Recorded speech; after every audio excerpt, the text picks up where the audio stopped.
The gift beautiful. When Kasumo and Kamari were permitted to see the new baby girl, they were thrilled beyond words.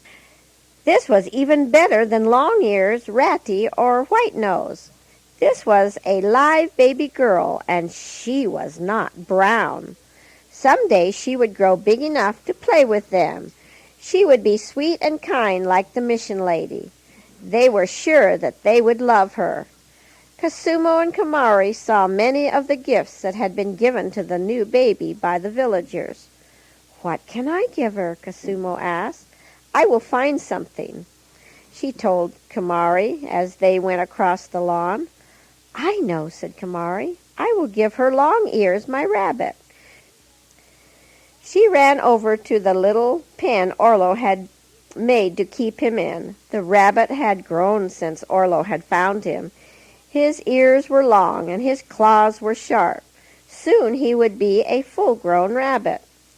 As she approached the cage, she called, "Come, Long Ears, I will tell you a secret." She looked in the pen. She could not see Long Ears. Long Ears was gone. With tears in her eyes, Kamari slowly followed Kasumo back to the dormitory. "I can give her my fishes," said Kamari, "or White Nose." "But," objected Kasumo, "she is too little to take care of them or to feed them. I thought about giving her my shoes, but she can't walk either." "She could smell some pretty flowers," suggested Kamari. "Like the flowers you gave me on my birthday." "Flowers, of course," Kasumo beamed. "Let's go to the woods and find some." "Shall we go back and ask Tanny?" asked Kamari. "Oh, we will be back long before school time. Besides, if we hurry, we can give the flowers to the baby before time for dinner. I have my work all done for this morning, so it will be all right." It was a long, hot walk, but the two little girls did not notice it. They were going to find a gift for the new baby. It would be a gift of love. They were glad that a group of woodcutters were near, for it was not safe to be out in the woods alone. "Are you looking for those big flowers that grow on the trees?" asked Kamari. "No, those grow in the thick jungle. I would be afraid to go there. We will find some of those pretty flowers that grow in the low places. We will dig up the roots, too, and then let them grow on a piece of bark. I think she will like those best." "I wish I had dug up the roots for yours, for then they would still be nice. The mission lady told me so."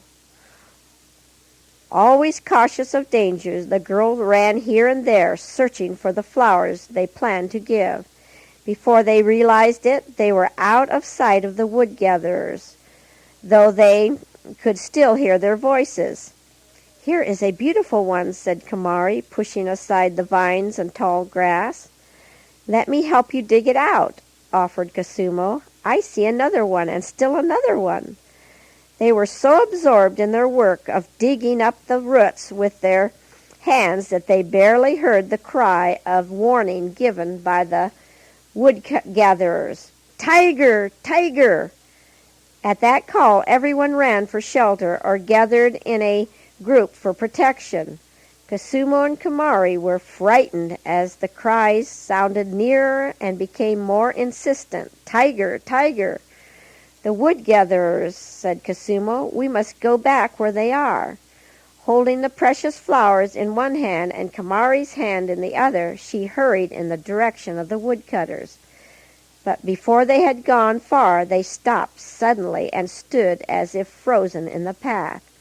For there, just ahead of them, crouching directly across the path, was the tiger. The girls stood still, clinging to each other and trembling with fear.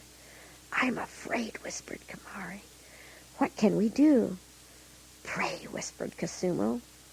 They knelt on the soft earth, placed the flowers on the grass beside them, folded their hands and closed their eyes as the mission lady had taught them to do. "Please, dear God, we know we should have asked Tanny. We promise we will never come out here alone again.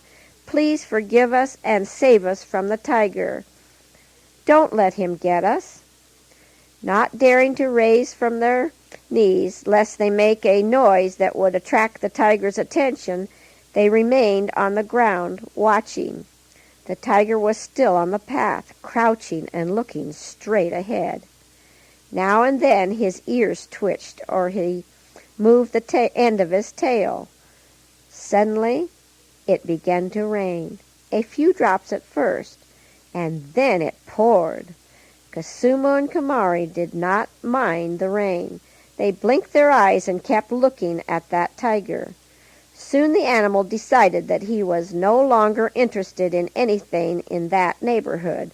So he arose, stretched himself, and walked away. "Is he gone?" whispered Kamari. "I think so," said Cosimo. They picked up their dripping flowers, pushed their way carefully between wet vines and bushes, and came out on the path. It was still raining when the two bedraggled little girls reached the mission house. The mission lady was sitting on the couch holding her baby girl. "Where have you been in all this rain?" she asked. Cosimo and Kamari placed their dripping flowers on the floor at her feet and told their story. "He was such a big tiger," said Kamari. Her eyes were wide as she remembered. "But we prayed, and the God in heaven made the rain come down to scare him away." The mission lady put her sleeping baby in her basket and held Cosimo and Kamari close. "My dear little girls, that was a great price to pay for your gift." "Do you like them?" asked Cosimo. "Yes, they are beautiful and very precious." "They mean much to me. I will always treasure them. The God in heaven has proved again that he cares for his own."